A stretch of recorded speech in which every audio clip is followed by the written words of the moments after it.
आपण या ठिकाणी स्थानिक क्षेत्रीय बँकाबद्दल माहिती बघणार आहोत. हे जे नाणी बाजार, ओके, नाणी बाजार जो आहे भारतातला, या नाणी बाजारामध्ये त्या ठिकाणी अल्पमुदतीची कर्ज दिली जातात. साधारणतः 13 महिन्यापर्यंतची कर्ज त्या ठिकाणी नाणी बाजारामार्फत दिली जातात. ओके, किंवा 13 महिन्यापर्यंतचे व्यवहार या ठिकाणी चालतात. म्हणजे ज्या ठिकाणी त्या ठिकाणी अल्पकालीन व्यवहार चालतात, अल्पकालीन, त्याला आपण त्या ठिकाणी नाणी बाजार म्हणतो.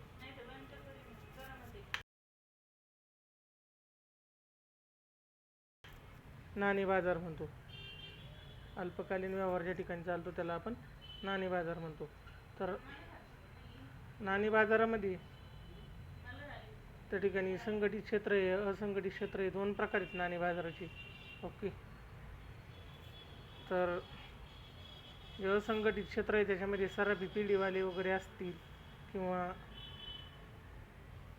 इतर काही घटक असतील, सावकार वगैरे, त्याचा त्या ठिकाणी समावेश होतो. आणि त्या ठिकाणी जो संघटित जे क्षेत्र आहे त्या संघटित क्षेत्रामध्ये वेगवेगळ्या प्रकारच्या बँकांचा समावेश होतो. तर हे जे संघटित क्षेत्र आहे या संघटित क्षेत्रामध्ये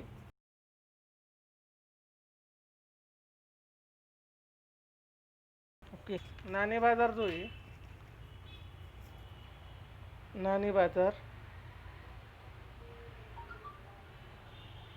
नाणी बाजाराचे दोन प्रकार आहेत. त्यामध्ये संघटित क्षेत्र आणि असंघटित. इथं येतात सावकार, त्यानंतर पिढीवाले, इथं येतात बँका. ओके, तर हे जे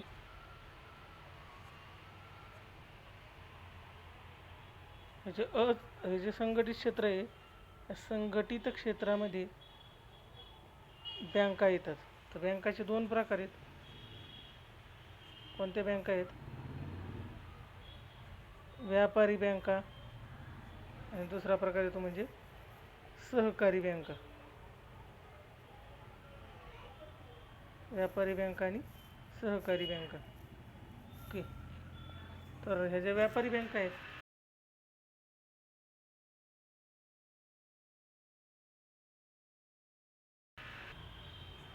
व्यापारी बँकाचे दोन प्रकार कोणते आहेत?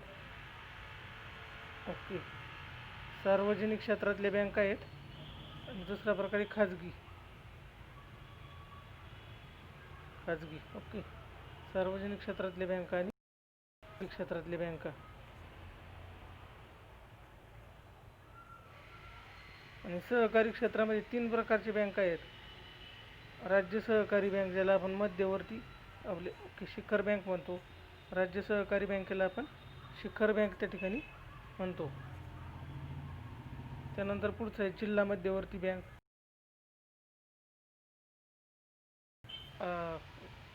तृतीय स्तरावरती दोन प्रकारचे बँका आहेत. तृतीय स्तरावरती दोन प्रकारचे बँका कोणत्या आहेत?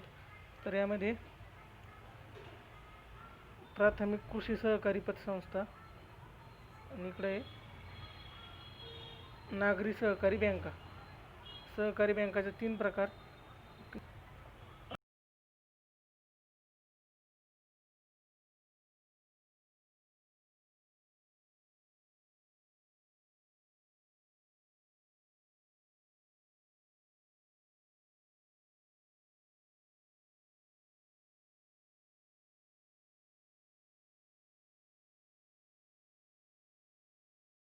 राज्य नागरी सहकारी बँक, याचे सहकारी बँकेचे प्रकार आहेत. आणि व्यापारी बँकेचे दोन प्रकार, सार्वजनिक क्षेत्रातले बँक आणि ओके, सार्वजनिक क्षेत्रातले जे बँक आहेत त्याच्यामध्ये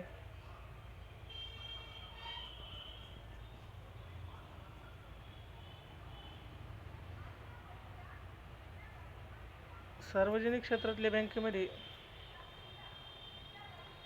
कोणते बँक येतात? सार्वजनिक क्षेत्रातल्या बँकेमध्ये पहिली येते स्टेट बँक ऑफ इंडिया, त्यानंतर दुसरी जी बँक आहे ती आहे industrial development bank of India. त्यानंतर तिसरी जी बँक आहे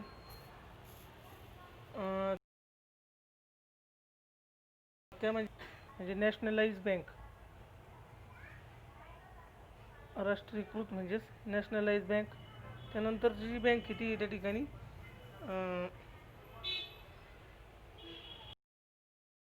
नॅशनलाइज बँक आणि प्रादेशिक ग्रामीण बँक म्हणजेच रुरल रिजनल बँक. आणि त्यानंतर झालं त्या ठिकाणी सार्वजनिक क्षेत्रातल्या बँका. क्षेत्रातल्या काही बँका आहेत त्यामध्ये खाजगी क्षेत्रातल्या बँकांचा जर विचार केला तर व्यापारी बँकामध्ये खाजगी क्षेत्रातल्या बँका कोणकोणत्या आहेत तर जुन्या खाजगी बँका. जुन्या म्हणजे काय तर त्या ठिकाणी 1969च्या अगोदर की 1969ला त्या ठिकाणी काही बँकांचं त्या ठिकाणी काय केलं होतं 69 आणि ज्या त्या क्रायटेरियामध्ये बसत नव्हत्या अशा बँकांचं राष्ट्रीयकरण केलेलं नव्हतं, ते खाजगीच राहिल्या, त्याला म्हणतात जुन्या खाजगी बँका. आणि नव्या खाजगी बँका, नव्या म्हणजे काय तर 1992 नंतर ज्या आर्थिक सुधारणा झाल्या त्यानंतर काही बँकांना त्या ठिकाणी सार्वजनिक झालेल्या बँका त्याला म्हणतात नव्या खाजगी बँका. ओके, त्याला म्हणतात नव्या खाजगी बँका. त्यानंतर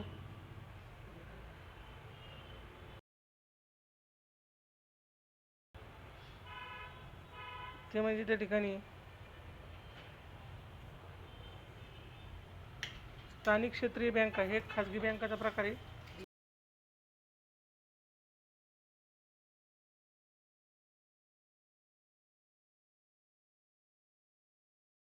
स्थानिक पेमेंट बँका असतील ज्यांना चिकेत मोर समितीच्या स्थापनेवरून शिफारशीनुसार स्थापन झालेले आहेत. ओके, त्याचे प्रकार आहेत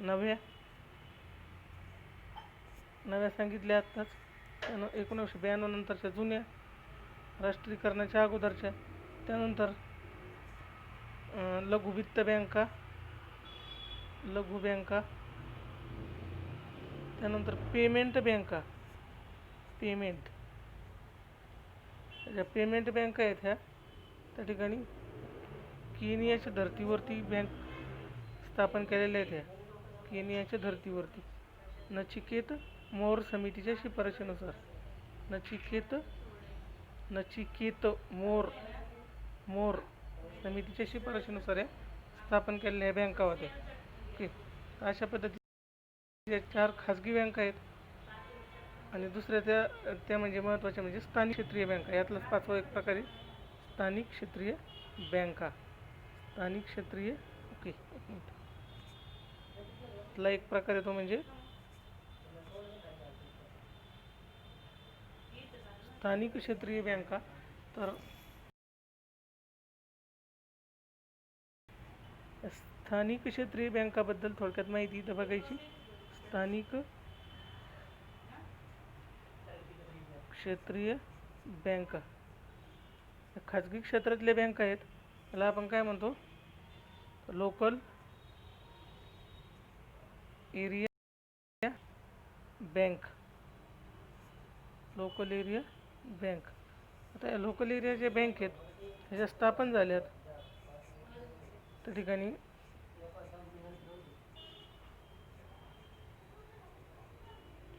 ओके.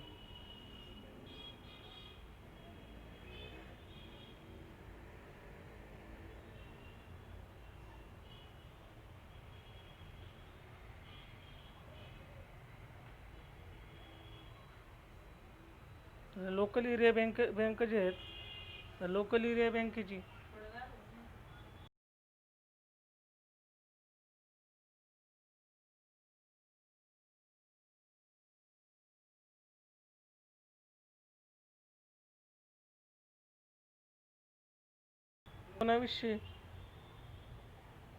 च्या अर्थसंकल्पामध्ये अशा पद्धतीच्या बँक स्थापन कराव्यात असे त्या ठिकाणी जाहीर केलेलं होतं. आणि त्यानंतर 24 जुलै 24 जुलै 1996ला त्या ठिकाणी RBIने काय केलं तर RBIने मार्गदर्शक तत्व तयार केले याची स्थानिक क्षेत्रीय बँकाची किंवा लोकल एरिया बँका त्या ठिकाणी स्थापन झाल्या. आता या प्रकारचे जे बँक आहेत त्या सध्या अशा प्रकारच्या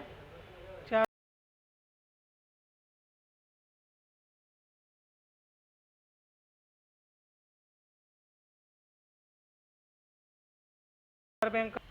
तर ह्या ज्या बँका आहेत या बँकाकडे त्या ठिकाणी यांचं जे कार्यक्षेत्र आहे ते असतं त्या ठिकाणी 3 जिल्ह्यामध्ये एक बँक ही कार्य करते. 3 जिल्ह्यामध्ये एक बँक कार्य करते. त्यानंतर ह्या ज्या बँक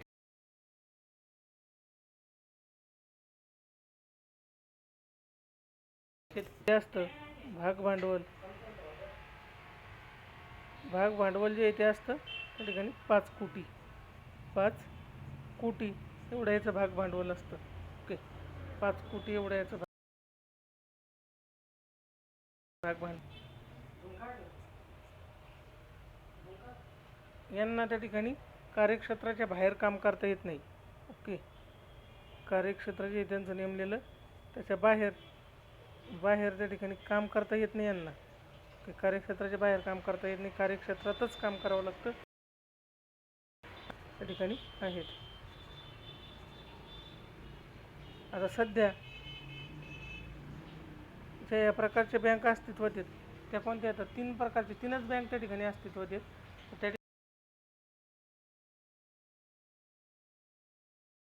ठिकाणी 3 बँक अस्तित्वात आहेत. तर ते coastal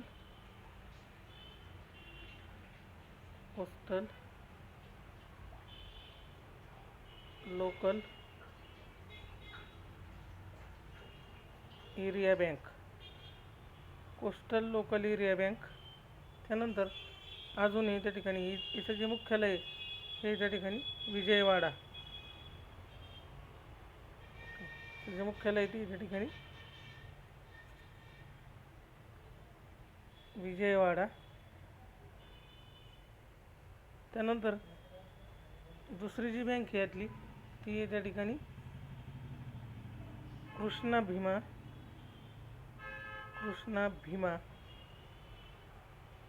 local area bank. Krishna Bhima local area bank.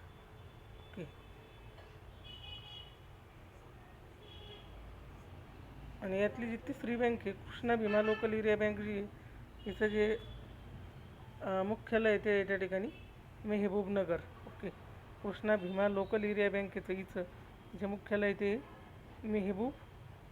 Mahbubnagar तेलंगणामध्ये आहे. मेहबूबनगर जे ते तेलंगणामध्ये आहे आणि याचं हे मुख्यालय आहे.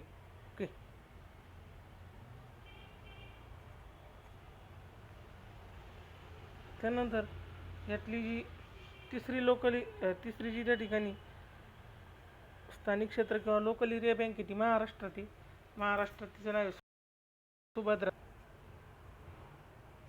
Subhadra local area bank. Subhadra local area bank तिचं मुख्यालय त्या ठिकाणी कोल्हापूर. हिचं जे कार्यक्षेत्र आहे ते कोल्हापूर जिल्ह्यात हे मुख्यालय हिचं मुख्यालय कोल्हापूरला. याचं जे कार्यक्षेत्र आहे 3 जिल्ह्यात ते म्हणजे एक कोल्हापूर नंतर दुसरा जो जिल्हा आहे तो म्हणजे त्या ठिकाणी सांगली. आणि त्यानंतर अजून एक जिल्हा आहे तो म्हणजे महाराष्ट्राच्या बाहेर आहे कर्नाटकमध्ये बेळगाव. अशा ठिकाणी अशा 3 जिल्ह्यात ह्या बँकेचं त्या ठिकाणी कार्यक्षेत्र आहे. ह्या ज्या बँका स्थापन केल्या होत्या तो आता त्या ठिकाणी ग्रामीण भागातून त्या ठिकाणी बचती गोळा करणे आणि ग्रामीण भागात कर्ज पुरवठा करणे. उद्देश काय होता तर ग्रामीण भागातून बचती गोळा करणे.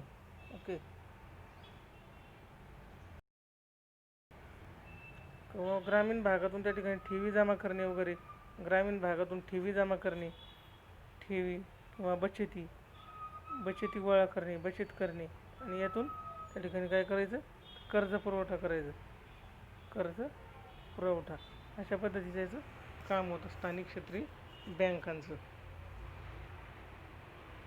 त्यानंतर ज्या स्थानिक क्षेत्रीय बँका आहेत याची तपासणी करण्यासाठी किंवा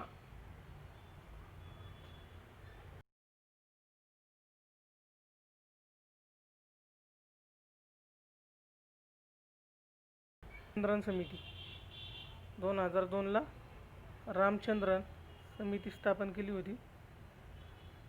रामचंद्रन समिती 2002ला स्थापन केली होती आणि त्या ठिकाणी यांनी जे शिफारस केली होती ती काय की स्थानिक क्षेत्रीय बँकेचं सशक्तीकरण करावं, की लोकल एरिया बँकेचं सशक्तीकरण करा अशी शिफारस त्या ठिकाणी रामचंद्रन समितीने त्या ठिकाणी केलेली होती.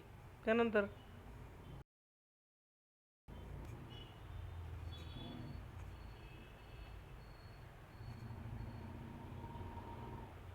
पुढचा जो प्रकार आहे तो म्हणजे त्या ठिकाणी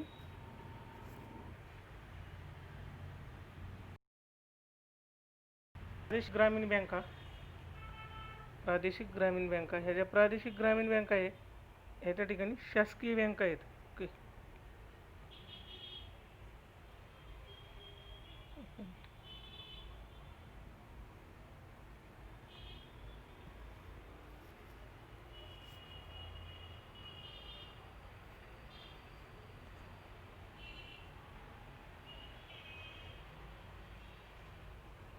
प्रादेशिक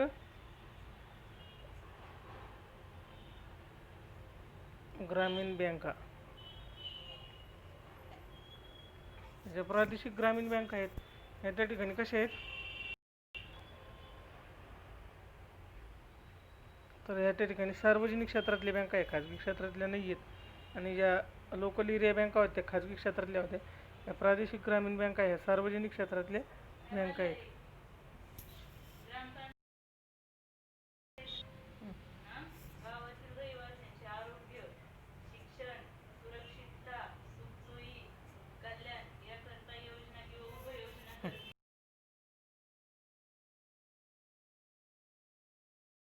बँका याचा जो उद्देश होता सुरुवातीचा त्या ठिकाणी भारतीय अर्थव्यवस्थेचा कणा असलेले जे शेती क्षेत्र आहे त्या शेती क्षेत्राला त्या ठिकाणी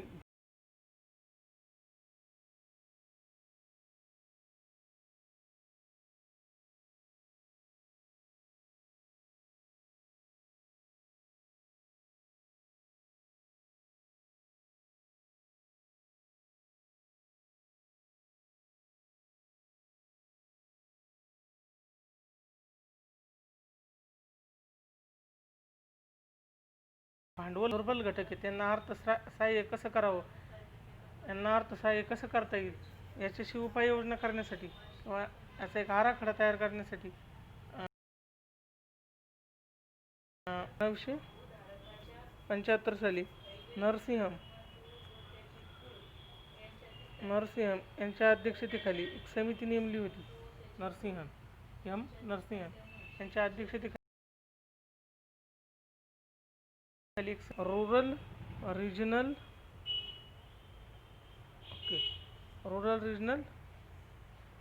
प्रादेशिक ग्रामीण बँक, रूरल रिजनल बँक याची शिफारस त्या ठिकाणी केली होती. रूरल रिजनल बँकेची नरसिंहम समितीने 1975 मध्ये. आणि त्या ठिकाणी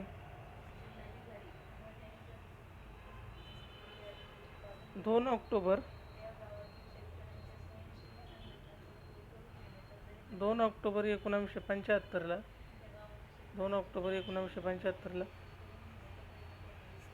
त्यांच्या शिफारशीनुसार पाच त्या ठिकाणी प्रादेशिक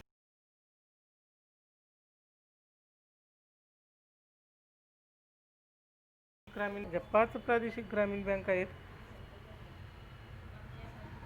ज्या 5 प्रादेशिक ग्रामीण बँका आहेत यामध्ये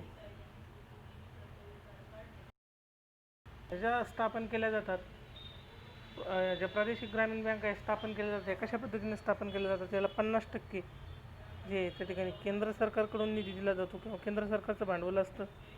15% त्या ठिकाणी राज्य सरकारचं भांडवल असतं आणि 35% जे भांडवल असतं ते असतं त्या ठिकाणी पुरस्कृत बँकेचं. पुरस्कृत एका बँकेनं त्या ठिकाणी एवढं भांडवल गुंतवायचं असतं, पण ते 35%. केंद्र राज्याचं असतं त्या ठिकाणी 15 आणि पुरस्कृत बँकेचं असतं 35. एक बँक असती आणि तिच्यामार्फत हे गुंतवलं जातं. ओके, तर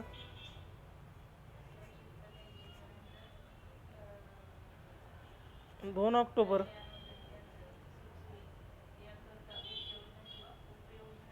2 ऑक्टोबर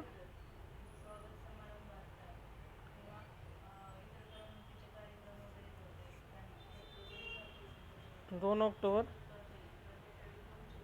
1975ला 5 बँकाची स्थापना झाली होती. तर त्या 5 बँका ज्या होत्या त्या होत्या त्या ठिकाणी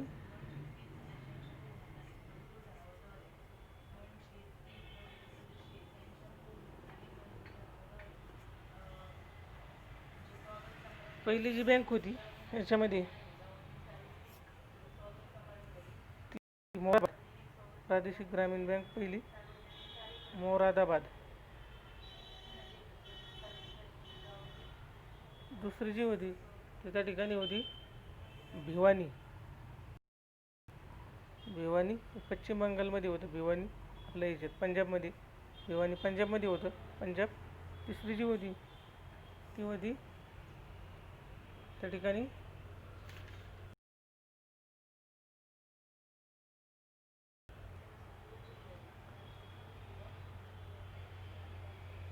गोरखपूर उत्तर प्रदेश.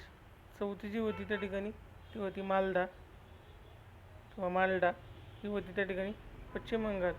आणि 5वी जी होती ती होती जयपूर, राजस्थानमध्ये होती. ही मोरादाबाद जी होती ती होती सिंडिकेट बँकच्या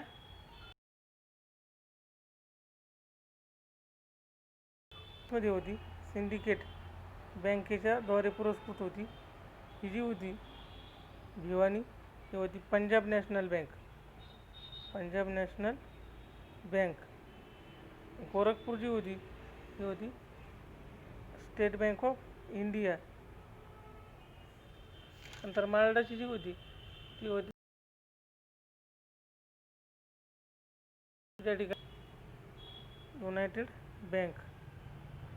ही जी होती United Commercial Bank. United Commercial Bank ही जयपूरची युनायटेड कमर्शियल बँक. ओके, जयपूरची जी होती युनायटेड कमर्शियल बँक. अशा पद्धतीनं त्या ठिकाणी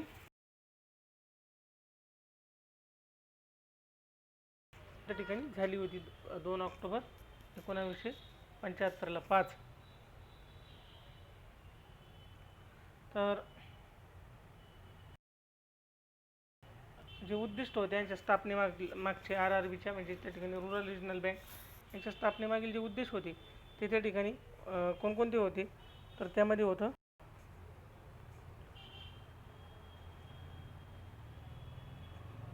शेतीचा विकास झाला पाहिजे. त्यानंतर आणखी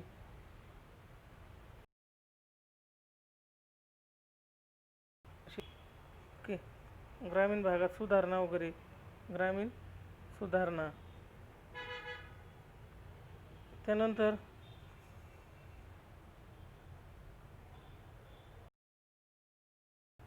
विकास, कृषीपूरक व्यवसायाचा विकास. त्यानंतर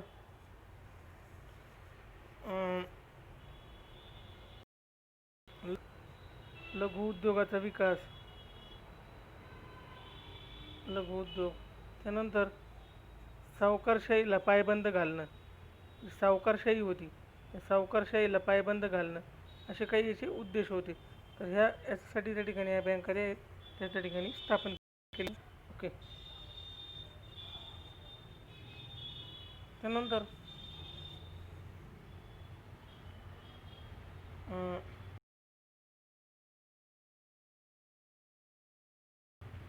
1987 सालची. यांनी त्या ठिकाणी प्रादेशिक बँका स्थापन करू नयेत असं सांगितलं होतं. कारण काय झालं होतं, ओके,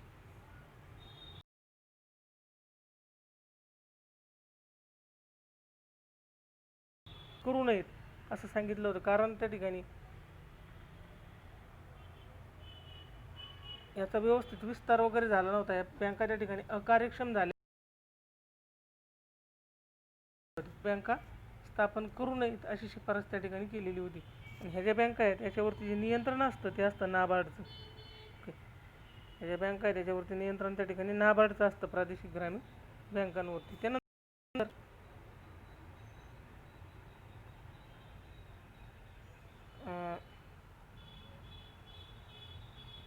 2004 साली समिती 2004 साली तिचं नाव होतं व्यास समिती. व्यास समितीने त्या ठिकाणी याचं विलिनीकरण करावं अशी त्या ठिकाणी शिफारस केली होती. विलिनीकरण करावं अशी शिफारस या व्यास समितीने केली. आणि नंतर त्या ठिकाणी आर आर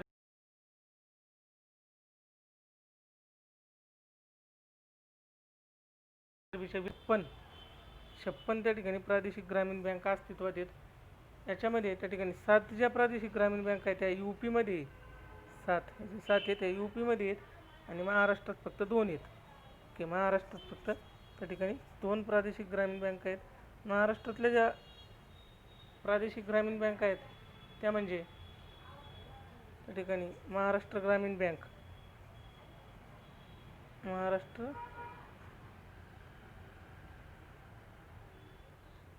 ग्रामीण बँक, आणि दुसरी कोकण विदर्भ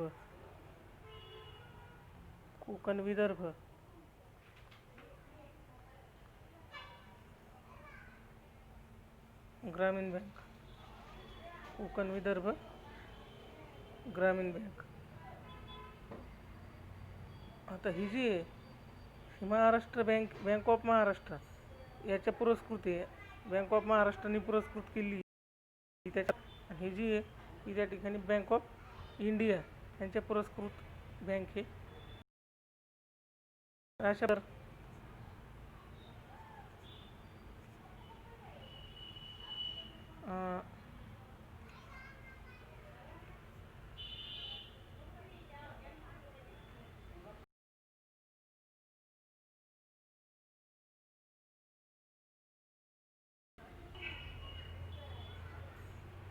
2010 मध्ये एक समिती स्थापन केली होती, KC चक्रवर्ती समिती. KC चक्रवर्ती समिती. आणि ही जी KC चक्रवर्ती समिती आहे या समितीनं त्या ठिकाणी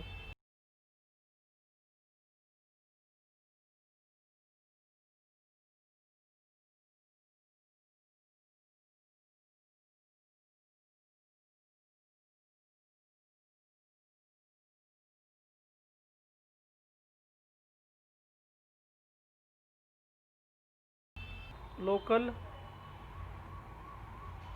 एरिया बँक म्हणजे ज्याला आपण म्हणतो स्थानिक क्षेत्रीय बँका, आणि दुसरं होतं त्या ठिकाणी रूरल रिजनल बँक. ओके.